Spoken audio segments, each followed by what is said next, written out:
Hi, I'm Sarah Douglas, designer, crafter and small business owner. I love papercraft and planner supplies, especially creating my own pages in my dot grid journal.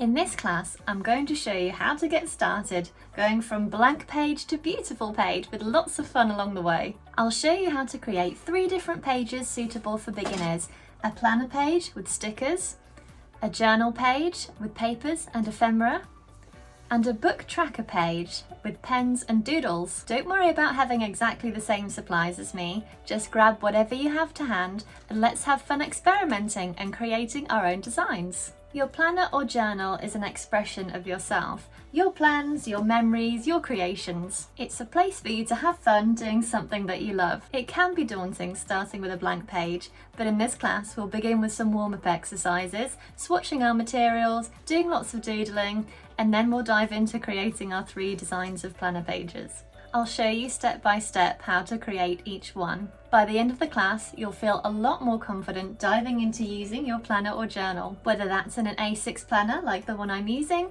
or in a bullet journal or another notebook style journal. If you love all things stationery and stickers, then this is the class for you. Let's get started.